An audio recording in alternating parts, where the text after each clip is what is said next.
Hi, എജുസ്പാർക്കിൻ്റെ മറ്റൊരു വീഡിയോയിലേക്ക് സ്വാഗതം.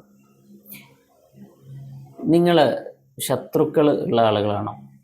അല്ലെങ്കിൽ നിങ്ങൾ ജോലി ചെയ്യുന്ന സ്ഥലത്ത് നിങ്ങളുടെ കൊളീഗ്സ് നിങ്ങൾക്കെതിരായിട്ട് പ്രവർത്തിക്കുന്നുണ്ടോ? എങ്കിൽ നിങ്ങൾക്കുള്ളതാണ് ഈ വീഡിയോ.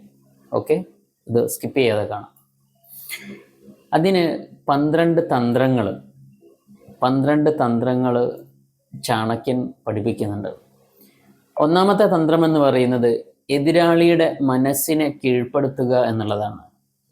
എതിരാളിയുടെ മനസ്സിനെ എങ്ങനെയാണ് കീഴ്പ്പെടുത്താൻ സാധിക്കുക? എതിരാളിയുടെ ബലഹീനതകൾ, വീക്ക്നെസ് എന്തെല്ലാമാണെന്ന് മനസ്സിലാക്കിയിട്ട് അതിനനുസരിച്ചുകൊണ്ട് ആ എതിരാളിയെ പോരാടുക, അല്ലെങ്കിൽ ആ എതിരാളിയുമായിട്ട് എന്ത് ചെയ്യുക, ഇടപെടുക എന്നതാണ് ഒന്നാമത്തെ പോയിന്റായിട്ട് പറയുന്നത്. എതിരാളിയുടെ ബലഹീനതകൾ മനസ്സിലാക്കിയിട്ട് ആ ബലഹീനതയിൽ പിടിച്ചു കയറിക്കൊണ്ട് എന്ത് ചെയ്യുക, അവരെ എതിർത്ത് തോൽപ്പിക്കാൻ നമുക്ക് സാധിക്കുമെന്നുള്ളതാണ്. രണ്ടാമത്തെ പോയിന്റ് എന്ന് പറയുന്നത് തർക്കങ്ങളിൽ ഇടപെടാതിരിക്കുക എന്നുള്ളതാണ്.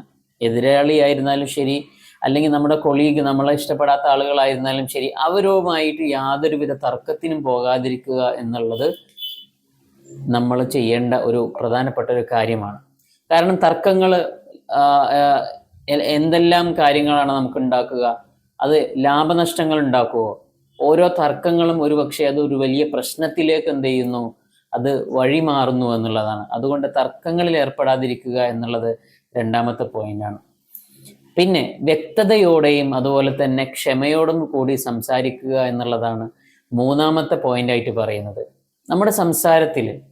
നമ്മുടെ സംസാരിക്കുന്നത് എന്താണ് എന്നുള്ളത് കൃത്യമായിട്ടുള്ള അല്ലെങ്കിൽ വ്യക്തമായതായിരിക്കണം. എൻ്റെ സംസാരത്തിൻ്റെ ഉള്ളടക്കം അത് വ്യക്തമായിരിക്കണം. ഞാൻ ആരോടെങ്കിലും സംസാരിക്കുകയാണെങ്കിൽ എന്താണ് എൻ്റെ സംസാരത്തിൽ നിന്ന് ലക്ഷ്യമാക്കുന്നത് എന്നുള്ള ഒരു കൃത്യമായിട്ടുള്ളൊരു പ്ലാനിങ് നമുക്ക് ഉണ്ടാക്കണം. അതുപോലെ തന്നെ നമ്മുടെ സംസാരം ക്ഷമയിൽ അധിഷ്ഠിതമായിരിക്കണം എന്നുള്ളതാണ്. വെറുതെ ചാടിപ്പിടിച്ച് ദേഷ്യം പിടിച്ചിട്ട് എന്തെങ്കിലും പറയുക എന്നുള്ളതിലുപരിയായിക്കൊണ്ട് ക്ഷമയോട് കൂടിയിട്ടും അതുപോലെ തന്നെ വ്യക്തതയോട് കൂടിയിട്ടും സംസാരിക്കാൻ നമുക്ക് കഴിയേണ്ടതുണ്ട് എന്നുള്ളതാണ്. പിന്നെ നാലാമത്തെ പോയിന്റായിട്ട് പറയുന്നതാണ് ശത്രുക്കളുടെ സഞ്ചാരപാത. അവരേതിലൂടെയാണ് സഞ്ചരിക്കുന്നത്?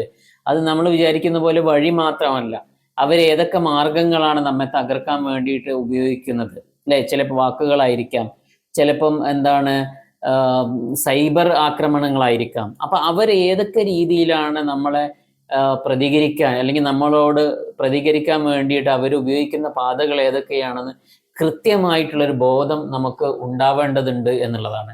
അപ്പൊ ആ രീതിയിൽ നമ്മൾ പെരുമാറുമ്പോൾ നമുക്ക് ആ ശത്രുവിനെ വളരെ ഈസി ആയിക്കൊണ്ട് നേരിടാൻ സാധിക്കും എന്നുള്ളതാണ്. പിന്നെ അഞ്ചാമത്തെ പോയിന്റ് എന്ന് പറയുന്നത് വെറുതെ ഒന്നും പറയാതിരിക്കുക, പകരം ചെയ്യുക എന്നുള്ളതാണ്. ശത്രുവിനോട് പറയാണ് ഞാൻ ഇങ്ങനെ ചെയ്യും, ഞാൻ മറ്റത് ചെയ്യും, അല്ലെങ്കിൽ ഞാൻ ഈ രീതിയിലൊക്കെ ആക്ഷൻ എടുക്കും എന്ന് പറയുന്നതിന് പകരം നമ്മളുടെ പ്രവർത്തനം അത് പറയാതെ അടുത്ത സെക്കൻഡിൽ ഞാൻ എന്ത് ചെയ്യും എന്ന് ശത്രുവിന് ഒരിക്കൽ പോലും ഗസ് ചെയ്യാൻ പറ്റാത്ത രീതിയിലുള്ളതായിരിക്കണം നമ്മുടെ പ്രവർത്തനം എന്നുള്ളതാണ്. അതാണ് അഞ്ചാമത്തെ പോയിന്റ് എന്ന് പറയുന്നത്.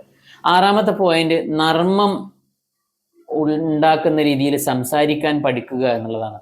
എന്താണ് നമ്മൾ നർമ്മം അല്ലെങ്കിൽ തമാശകൾ നമ്മുടെ സംസാരത്തിൽ ഉൾപ്പെടുമ്പോൾ എന്താണ്, നമ്മുടെ സ്ട്രെസ് ലെവൽ കുറയും എന്നുള്ളതാണ്. അപ്പൊ അങ്ങനെ സ്ട്രെസ് ലെവൽ കുറയുമ്പോൾ എന്താണ്, നമ്മുടെ പ്രൊഡക്ടിവിറ്റി കൂടും. അപ്പൊ ശത്രുക്കളുമായിട്ട് നമ്മൾ എത്ര തന്നെ ദേഷ്യമുണ്ടെങ്കിൽ പോലും വളരെ നർമ്മത്തോടു കൂടിയിട്ടാണ് അവരോട് സംസാരിക്കുന്നതെങ്കിൽ വളരെ കൃത്യമായി കൊണ്ട് പ്ലാനിങ് ചെയ്യാനും അതുപോലെ തന്നെ അവരെ കീഴ്പ്പെടുത്താനും നമുക്ക് എന്ത് ചെയ്യുന്നു, സാധിക്കുന്നു എന്നുള്ളതാണ്. ഇനി ഏഴാമത്തെ പോയിന്റ് എന്ന് പറയുന്നത് സഹാനുഭൂതി ഒരു ആയുധമാക്കുക എന്നുള്ളതാണ്. സ്വന്തം കാര്യങ്ങളെക്കാൾ ഒരു കാര്യം എനിക്ക് ആവശ്യമുണ്ട്, അപ്പം നമ്മളുടെ ആവശ്യങ്ങളെക്കാൾ മറ്റുള്ളവരുടെ ആവശ്യങ്ങൾക്ക് നമ്മൾ കൂടുതൽ ഊന്നൽ നൽകിക്കൊണ്ട്, അവർക്ക് കൂടുതൽ വില നൽകിക്കൊണ്ട്, അവർ ചെയ്യുന്ന കാര്യങ്ങളെ അംഗീകരിച്ചുകൊണ്ടാണ് നമ്മൾ മുന്നോട്ട് പോകുന്നതെങ്കിൽ നമുക്ക് എന്ത് ചെയ്യാൻ പറ്റും, ഒരു പരിധിവരെ നമ്മുടെ ശത്രുക്കളെ നമുക്ക് അടക്കി നിർത്താൻ നമുക്ക് സാധിക്കുമെന്നുള്ളതാണ്. എട്ടാമത്തെ പോയിന്റ് എന്ന് പറയുന്നത് വിട്ടുവീഴ്ച മനോഭാവം എന്നുള്ളതാണ്. നമ്മുടെ ജീവിതം എന്ന് പറയുന്നത് ഒരു യാത്രയാണ്, അല്ലെ? ആ യാത്രയിൽ നമുക്ക് സുഹൃത്തുക്കൾ മാത്രമല്ല ഉണ്ടാവുക, ശത്രുക്കളും ഉണ്ടാവും, ധാരാളം ശത്രുക്കളും ഉണ്ടാവും. അപ്പൊ ഈ ശത്രുക്കളോ എല്ലാവരോടും കൂടെ, അല്ലെങ്കിൽ ഈ ശത്രുക്കളെയൊക്കെ നമ്മൾ സഹാനുഭൂതിയോടെ അല്ലെങ്കിൽ സ്നേഹത്തോടെ പെരുമാറാൻ നമുക്ക് കഴിയേണ്ടതുണ്ട് എന്നുള്ളതാണ്. അങ്ങനെ കഴിയുമ്പോൾ എന്താവുന്നു, നമുക്ക് അവരെ വളരെ കൃത്യമായിക്കൊണ്ട് വളരെ പ്രൊഡക്റ്റീവായിക്കൊണ്ട് അവരെ എതിർക്കാൻ നമുക്ക് കഴിയുന്നു എന്നുള്ളതാണ്. ഇനി ഒൻപതാമത്തെ പോയിന്റ് എന്ന് പറയുന്നത് ബാഹ്യ സഹായം ഉപയോഗപ്പെടുത്തുക എന്നുള്ളതാണ്. എന്താണ് ബാഹ്യ സഹായം? വെറും ആയുധങ്ങൾ ശേഖരിക്കുക എന്നിട്ട് അവരെ ഉപദ്രവിക്കുക എന്നുള്ളത് മാത്രമല്ല, നമുക്ക് ഉപദേശകന്മാരായിട്ടുള്ള നല്ല ചിന്തകരായിട്ടുള്ള ആളുകളെ നമ്മുടെ ഉപദേഷ്ടാക്കളായിട്ട് സ്വീകരിക്കുക എന്നുള്ളതാണ്. അല്ലെങ്കിൽ നിഷ്പക്ഷരായിട്ടുള്ള വ്യക്തികൾ എന്ത് ചെയ്യുക, അവരെ കാര്യങ്ങൾ പറഞ്ഞ് മനസ്സിലാക്കി കൊടുത്തുകൊണ്ട് നമ്മുടെ ശത്രുക്കൾക്ക് നേരെ തിരിക്കുക എന്നുള്ളതാണ്. അപ്പൊ ഇതൊക്കെ എന്താണ്? ബാഹ്യ സഹായം ഉപയോഗപ്പെടുത്തുക എന്നുള്ള രീതിയിലുള്ള കാര്യങ്ങളാണ്. ഇനി 10ാമത്തെ പോയിന്റ് എന്ന് പറയുന്നത് ക്ഷമ വിജയത്തിന് അനിവാര്യമാണ് എന്നുള്ളൊരു വസ്തുത. ഏത് വിജയത്തിന് പിന്നിലും ഒരു ക്ഷമയുണ്ട് എന്നുള്ളതാണ്. അത് ഏത് വിജയമായിരുന്നാലും ശരി, ഇഹപര ജീവിതമായിരുന്നാലും അത് പാരത്രിക ജീവിതമായിരുന്നാലും അതിലെല്ലാം നമ്മൾ ക്ഷമ കൈക്കൊള്ളുകയാണെങ്കിൽ നമുക്ക് തീർച്ചയായിട്ടും അവിടെ വിജയിക്കാൻ സാധിക്കുമെന്നുള്ളതാണ്. ഒരു പക്ഷേ 1-2 പ്രാവശ്യം അല്ലെങ്കിൽ ഒരു 5-10 പ്രാവശ്യം നമ്മൾ എന്ത് ചെയ്തേക്കാം, പരാജയപ്പെട്ടേക്കാം. പക്ഷെ എന്നിരുന്നാലും നമ്മുടെ ശുഭാപ്തി വിശ്വാസം ഒരിക്കലും കഴിവിടാതെ നമ്മൾ മുന്നോട്ട് പോവുകയാണെങ്കിൽ തീർച്ചയായിട്ടും നമുക്ക് വിജയിക്കാൻ സാധിക്കുമെന്നുള്ളതാണ്. ഒരാൾ പോലും നമ്മളെ സപ്പോർട്ട് ചെയ്യാനില്ലെങ്കിൽ പോലും നമ്മൾ ക്ഷമയോട് കൂടിയിട്ടാണ് ആ സാഹചര്യങ്ങളെ നമ്മൾ നേരിടുന്നതെങ്കിൽ തീർച്ചയായിട്ടും നമുക്ക് വിജയിക്കാൻ സാധിക്കും എന്നുള്ളതാണ്.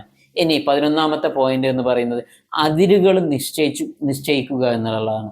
നമ്മുടെ ജീവിതത്തിലായിരുന്നാലും അതുപോലെ തന്നെ നമ്മുടെ സ്ഥലങ്ങളിലായിരുന്നാലും അവിടെയൊക്കെ അതിരുകൾ നമ്മൾ നിശ്ചയിക്കുന്ന എന്തിനു വേണ്ടിയിട്ടാണ്? ശത്രുക്കളായിട്ടുള്ള ആളുകൾ അത് ക്രോസ് ചെയ്യാതിരിക്കാൻ വേണ്ടിയിട്ടാണ്. നമ്മുടെ ലൈഫിലായിരുന്നാലും നമ്മൾ എന്ത് ചെയ്യേണ്ടതുണ്ട്? അതിരുകൾ നിശ്ചയിക്കേണ്ടതുണ്ട്. എന്താണ് അതിരുകൾ നിശ്ചയിക്കുക എന്ന് പറയുന്നത്? ഒരു പേഴ്സണൽ സ്പേസ് അല്ലേ? അതിപ്പോൾ നമ്മൾ വേറൊരാൾക്കായിരുന്നാലും ശരി, ആ ആൾ നമ്മളോട് സംസാരിക്കുന്ന രീതിയിലായിരുന്നാലും ശരി, അവിടെയൊക്കെ ഒരു പേഴ്സണൽ സ്പേസ് നമ്മൾ എന്ത് ചെയ്യേണ്ടതുണ്ട്? നമ്മൾ ഒരു ഗ്യാപ്പ് നമ്മളെപ്പോഴും ഇടേണ്ടതുണ്ട് എന്നുള്ളതാണ്.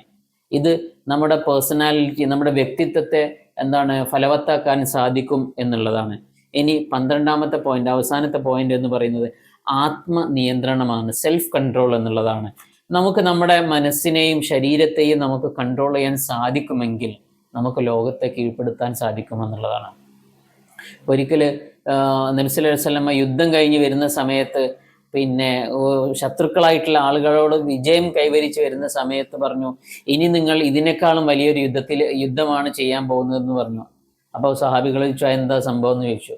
അപ്പോൾ നിങ്ങളുടെ നെഫ്സിനോട്, നിങ്ങളുടെ സ്വന്തം ശരീരത്തോടുള്ള യുദ്ധമാണ്. അപ്പൊ നമ്മുടെ മനസ്സ് ആഗ്രഹിക്കുന്നത് അതേപോലെ ചെയ്യുന്നതിന് പകരം നമ്മൾ ആഗ്രഹിക്കുന്ന രീതിയിലേക്ക് നമ്മുടെ മനസ്സിനെ നമുക്ക് നിയന്ത്രിക്കാൻ സാധിക്കുമെങ്കിൽ തീർച്ചയായിട്ടും അവിടെ വിജയിക്കാൻ നമുക്ക് സാധിക്കും എന്നുള്ളതാണ്. അപ്പോൾ ഇത്രയും പറഞ്ഞ കാര്യങ്ങൾ നമ്മളെ ലൈഫിൽ നമ്മൾ ഉപയോഗപ്പെടുത്തുകയാണെങ്കിൽ തീർച്ചയായിട്ടും നമുക്ക് വിജയിക്കാൻ സാധിക്കും എന്നുള്ളതാണ്. ഈ വീഡിയോ നിങ്ങൾക്ക് ഉപകാരപ്പെട്ടിട്ടുണ്ടെങ്കിൽ മറ്റുള്ളവർക്ക് ഷെയർ ചെയ്യുക, അതുപോലെ തന്നെ സബ്സ്ക്രൈബ് ചെയ്തുകൊണ്ട് നമ്മളുടെ ഈ ചാനലിനെ സപ്പോർട്ട് ചെയ്യുക. ഇത്രയും പറഞ്ഞുകൊണ്ട് നിർത്തുന്നു. നന്ദി.